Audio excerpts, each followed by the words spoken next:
Assalamualaikum warahmatullahi wabarakatuh. Izin memperkenalkan diri, nama saya Muhammad Fadlan Askaritia, dan di sini saya akan mempresentasikan tentang pengoperasian dasar silinder, single acting, dan double acting. Oke, kita langsung ke videonya ya. Oke, pertama ada tujuan praktikum. Tujuan praktikum di sini yaitu memahami prinsip kerja silinder, pneumatik single acting, dan double acting, mengetahui kondisi dan aplikasi yang tepat untuk penggunaan silinder single acting dan double acting. Yang ketiga, mempelajari cara mengoperasikan dan menghubungkan aktuator pneumatik dengan PLC sebagai sistem kendali. Lalu lanjut, di sini ada beberapa pertanyaan umum. Yang pertama, apa itu silinder single dan double acting? Oke, untuk jawaban dari saya sendiri, yang pertama, silinder single acting adalah jenis silinder yang menggunakan tekanan udara atau fluida hanya pada satu sisi piston untuk menghasilkan gerakan. Sedangkan single silinder double acting adalah jenis silinder yang menggunakan tekanan udara atau fluida silinder yang menggunakan tekanan udara atau fluida pada kedua sisi piston untuk menghasilkan gerakan maju dan mundur atau dua arah. Yang kedua, menurut kalian kapan sebaiknya menggunakan silinder single acting dan double acting? Dan bagi saya, untuk silinder single acting digunakan saat gerakan hanya diperlukan satu arah saja. Gerakan hanya diperlukan satu arah saja, kondisi ruang terbatas, serta ingin sistem yang sederhana dan hemat biaya. Kalau untuk double acting, saat diperlukan gerakan luar yang dikendalikan penuh, menangani beban berat, serta ingin kontrol gerakan yang lebih presisi. Lanjut ke nomor 3, bagaimana cara mengoperasikan silinder single dan double acting? Oke, untuk silinder single acting, udara atau fluida di sini bertekanan masuk ke satu sisi piston, lalu mendorong piston keluar. Setelah tekanan dihentikan, gas internal menarik piston kembali ke posisi semula. Lalu untuk silinder double acting, udara atau fluida yang double acting yaitu udara atau fluida masuk ke sisi depan piston.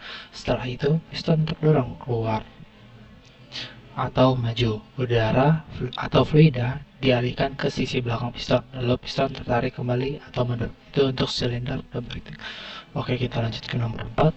Bagaimana dan dengan cara apa menghubungkan pneumatik ke PLC? Bisa dilihat di sini untuk nomor 4, yaitu kalau dari saya sendiri menggunakan solenoid valve untuk mengontrol silinder pneumatik.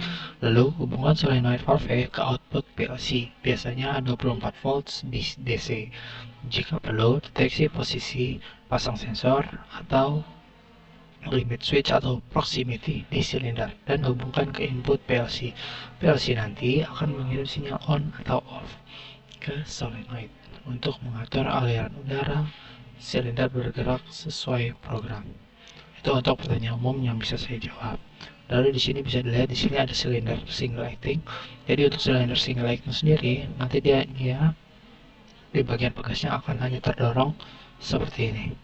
Bisa dilihat di sini ada pegasnya, jadi nanti dia akan mendorong dan juga ada bagian untuk menariknya. Ini untuk single acting silinder. Oke, kita lanjut.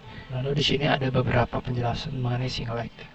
Jadi, silinder single acting adalah aktuator pneumatik yang hanya bekerja dengan satu port udara bertekanan gerakan maju atau keluar piston dilakukan oleh tekanan udara atau push type. Gerakan balik atau mundur dikembalikan oleh pegas atau beban luar atau pull type. Ciri utamanya itu ada lebih sederhana dan hemat udara dibanding double acting. Hanya menghasilkan gaya penuh saat maju atau mundur yang didorong udara.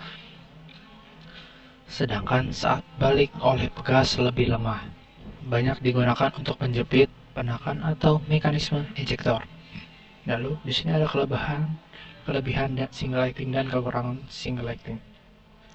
Untuk kelebihannya sendiri, ada desain yang sederhana, biaya yang lebih murah, mudah diinstal dan dirawat, efisiensi untuk tugas ringan, serta menghemat energi.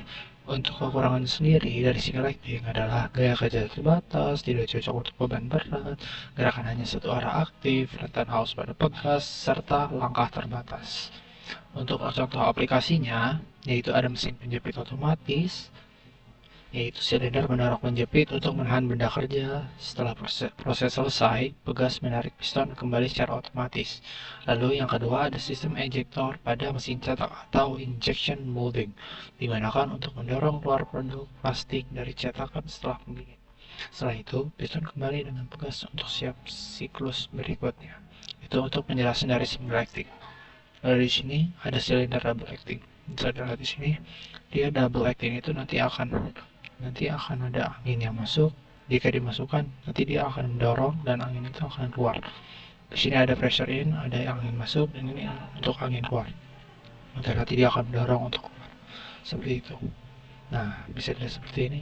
Di bagian pistonnya, ini misal angin masuk, nanti dia akan keluar lewat sini untuk mengeluarkan. Ini pada barrel piston rod seperti itu. Lalu kita lanjut ke silinder double acting. Silinder double acting ini untuk beberapa penjelasannya dari saya. Silinder double acting adalah aktuator pneumatik yang mempunyai dua port udara bertekanan. Gerakan maju keluar piston dilakukan oleh udara bertekanan. Gerakan balik atau mundur piston juga dilakukan oleh udara bertekanan, bukan pegas. Ciri utamanya adalah gaya dorong kuat di kedua arah, maksudnya maju dan mundur. Gerakan lebih stabil, cepat, dan bisa diatur. Konsumsi udara lebih banyak dibanding single acting. Cocok untuk aplikasi yang butuh gerakan bolak-balik terus-menerus. Misalnya silinder penggerak mekanik, pintu otomatis, atau sistem handling material. Itu penjelasan sedikit tentang silinder double acting. Di sini ada kelebihan double acting dan kelemahan double acting. Untuk kelebihannya sendiri ada itu gerakan dua arah aktif, gaya kerja lebih besar dibanding single acting, tidak tergantung pegas, langkah piston lebih panjang, kontrol posisi lebih presisi. Tapi dibalik kelebihannya pasti ada kelemahan tersendiri. Untuk kelemahannya sendiri adalah butuh kontrol lebih kompleks, yaitu katup 4/2 atau 5/2, biaya lebih tinggi daripada single acting, instalasi sedikit lebih rumit, konsumsi udara lebih banyak karena tekanan menggunakan dua arah. Di sini ada contoh silinder double acting itu. Ada lengan robot industri, yaitu dia menggerakkan lengan robot maju dan mundur untuk pengembangan dan penempatan benda. Yang kedua ada meja geser atau sliding table, yaitu menggerakkan meja secara presisi ke kiri dan kanan dalam proses perakitan atau pemotongan. Yang ketiga ada conveyor pusher. Nah, ini itu untuk mendorong dan menarik barang secara otomatis di jalur conveyor. Yang ketiga ada mesin pres pneumatik. Yang keempat, melakukan tekanan ke bawah dan kembali dengan tenaga penuh pada proses pembentukan atau pemotongan. Untuk contoh silinder double acting, kita lanjut ke penggunaan single dan double acting. Untuk penggunaannya sendiri, kalau dari single acting digunakan pada aplikasi yang hanya membutuhkan gerakan satu arah kerja dengan dorongan udara bertekanan, sementara gerakan baliknya dibantu oleh pegas atau beban eksternal. Silinder ini cocok untuk mekanisme sederhana yang tidak memerlukan gaya besar terus-menerus seperti pada clamping, injecting, positioning, atau lifting ringan. Lalu, untuk penggunaan double acting, yaitu digunakan ketika sistem membutuhkan gerakan bolak-balik yang sama kuat di kedua arah, karena udara bertekanan digunakan baik untuk mendorong maupun menarik piston. Di sini sering diaplikasikan pada proses industri yang memerlukan kontrol gerakan yang berulang, stabil, dan bertenaga, misalnya dalam handling material, pintu otomatis, mesin packaging, crusher, dan sistem robotik pick and place. Lalu kita lanjut lagi ke cara pengoperasiannya. Untuk cara pengoperasian dari single acting, yaitu udara bertekanan masuk melalui satu port untuk mendorong piston keluar. Saat supply dihentikan, pegas internal mengembalikan piston ke posisi semula. Karena itu, silinder ini hanya bekerja dengan gaya penuh satu arah. Kita lanjut ke double action atau double acting, yaitu udara bertekanan dialirkan secara bergantian ke dua port. Jika udara masuk ke port depan, piston terdorong maju. Jika udara masuk ke port belakang, piston terdorong mundur. Dengan begitu, silinder mampu menghasilkan gaya penuh pada kedua arah gerakan. Dan di sini untuk pneumatik KPLC. Untuk di bagian kiri, jadi saat tombol tekan atau PB diberi arus plus 24 volt, coil relay K1 aktif sehingga menghubungkan arus ke solenoid. atau Y. Solenoid ini menggerakkan katup 3/2 sehingga udara masuk ke silinder mendorong piston keluar. Di bagian kanan, ini ketika tombol dilepas, arus terputus, solenoid mati, katup kembali ke posisi semula dengan pegas.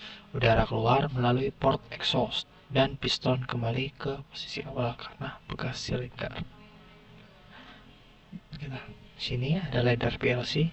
Jadi program ladder ini terdapat PB on dan off untuk menghidupkan dan mematikan sistem pneumatik secara sederhana, hanya untuk memberikan output pada valve supaya bisa membuka jalur udara ke silinder pneumatik.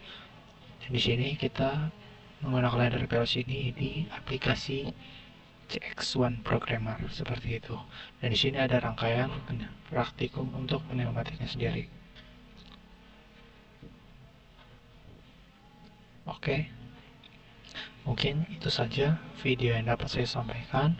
Saya minta maaf jika ada saya kesalahan berkata. Kurang lebihnya mohon maaf. Wabillahi taufik wal hidayah. Wassalamualaikum warahmatullahi wabarakatuh. Terima kasih dan selamat menonton.